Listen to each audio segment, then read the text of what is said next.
A igreja teve uma redução de 1.700.000 fiéis na última década. Por outro lado, o número de evangélicos cresce cada vez mais. E se essa tendência for mantida em no máximo 30 anos, católicos e evangélicos estarão empatados, de acordo com dados do último censo realizado pelo IBGE. Você se interessou por esse assunto? Quer saber mais sobre a diversidade religiosa na região de Passo Fundo? Olha, então não perde o Universidade Aberta desta semana. O programa discute esse tema. Vai ao ar hoje às 8h30 da noite. Tem 2 horários alternativos, amanhã e quinta às 8 da noite. A chuva do final de semana fez a temperatura cair na região e os próximos dias devem ficar ainda mais frios, com mínimas perto dos 5 graus. Veja então a previsão para este início de semana.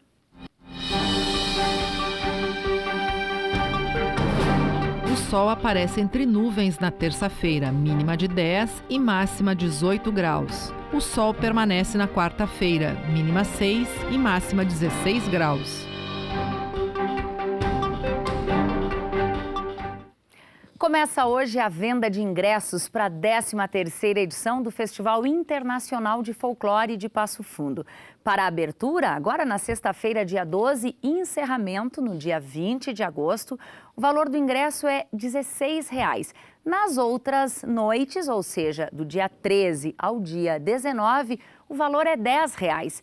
Estudantes e pessoas com mais de 60 anos pagam meia entrada. A venda está sendo feita apenas no Parque da Gari, no Casarão da Cultura.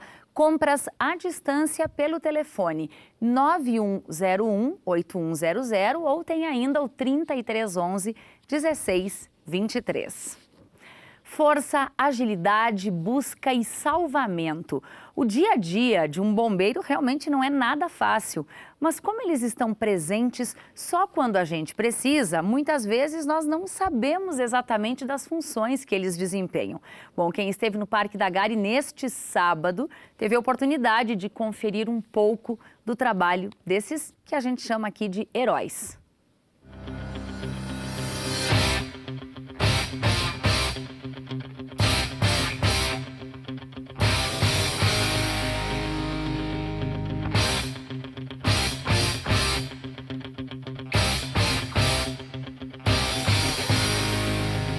Eles não têm medo de nada, a não ser de não conseguir salvar as pessoas. E para que a comunidade conhecesse mais sobre a rotina diária dos bombeiros, uma competição diferente foi montada no Parque da Gari, em Passo Fundo. Hoje é um momento histórico, né? Primeira prova bombeiro de ferro aqui da região de Passo Fundo.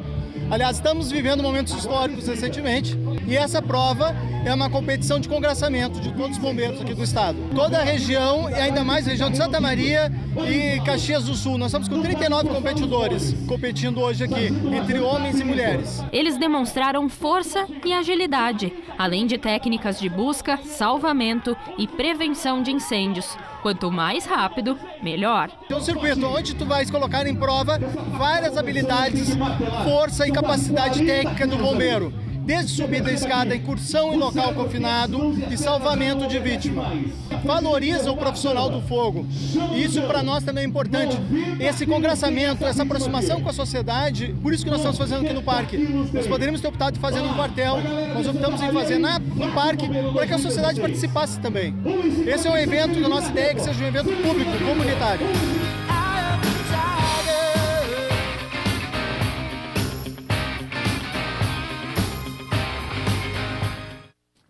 Começa amanhã a segunda Semana Cultural de Carazinho com o tema Na Magia da Linguagem, a Cidade se Revela.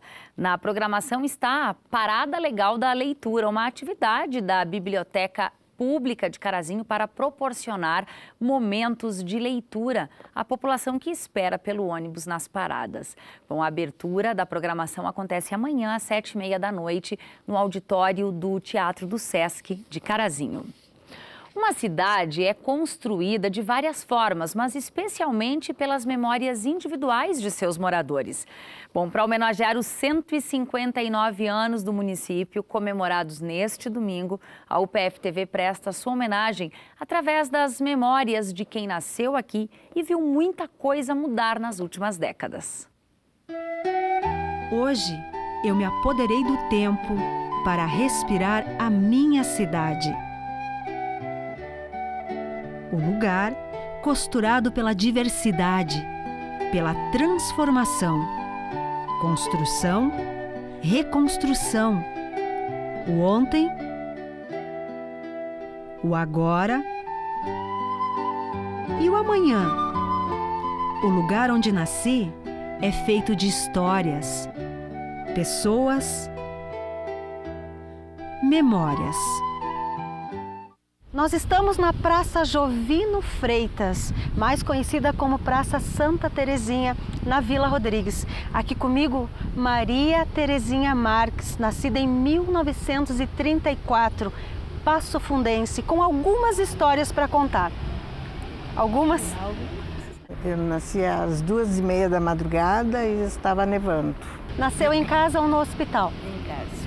Daí minha mãe teve problema pós-parto. Eles só me enrolaram, sei lá, num lençol, sei lá, e me colocaram em outro quarto. Naquela época, meu pai chamou um empregado e mandou encilhar o cavalo e ir até o centro. E até que chegasse com o médico e coisa, sei que esqueceram totalmente de mim. Mais tarde se preocuparam e daí perguntaram, cadê a criança? Achavam que eu estava morta, que eu estava gelada, preta e não tinha jeito. Aí me puseram dentro de um travesseiro de pena e me colocaram dentro do forninho do fogão para poder aquecer. Daí disse lá, as tantas que eu me movimentei, aí a minha tia me botou umas gotinhas de chá na boca. Daí eu vivi. A sua família viveu nessa região aqui, o pai, a mãe? Sim, o pai e a mãe. Então a senhora passou a infância nessa praça também? Também. Essa praça era uma praça comum, como se fosse um campo cercado de arame e nos 4 cantos tinha as roletas para a gente passar. A igreja era uma capelinha, bem menor, né? Capela comum, uma porta... De madeira? Não, de alvenaria. No meu tempo já era de alvenaria, que eu lembro, mas disse que era de madeira. Foi onde eu fui batizada. Eu casei nessa igreja, minha filha também casou nessa igreja, toda da família então foi na igreja de Santa Terezinha. Mas daí já era essa nova. Do lado tinha um casarão que era o colégio Menino Jesus? Menino Jesus.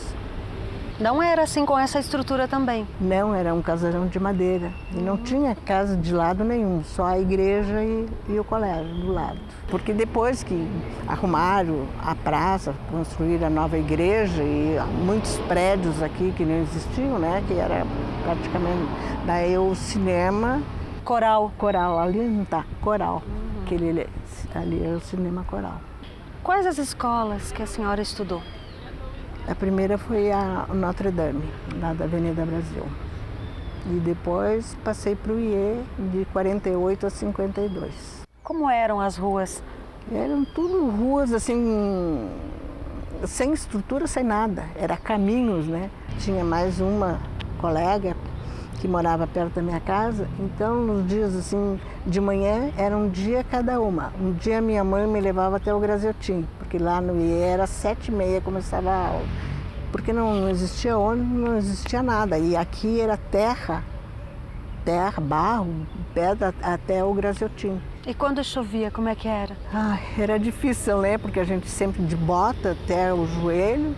Quando chegava ali pelo Graziotin, a gente trocava de calçado, porque daí era calçado. Mas em compensação, a calçada ia só até o Notre Dame. A sua família também ajudou a construir história, como é o caso da Catedral. Da Catedral. A Catedral foi a primeira planta que quem fez foi o meu tio, o Ernesto Delvaux, com o apelido de Pitti. Depois de, eu acho, uns 15, 20 anos, que a catedral foi terminada. Daí ele construiu as torres e os santos, que ele era... Escultor? Hoje é artesão plástico, né, que ele construiu isso aí. Inclusive o Hospital São Vicente, foi ele que construiu, o Santo São Vicente também. O trem fazia sucesso? Deus do céu, era a coisa melhor do mundo. A primeira viagem que eu fiz, eu deveria ter uns 4, 5 anos, que eu viajei com esse tio, com o Pitti, que nós somos a Getúlio Vargas. Depois para Carazinho, para Santa Maria. Como é olhar a cidade hoje, com toda a história que a senhora tem de vida aqui? É fantástico, só que eu posso dizer. Daqui a 159 anos, como estará Passo Fundo? Se continuar nesse mesmo desenvolvimento, até agora apresentado, vai ser uma metrópole maravilhosa. E é uma cidade boa de se viver? Ótimo, é a minha cidade.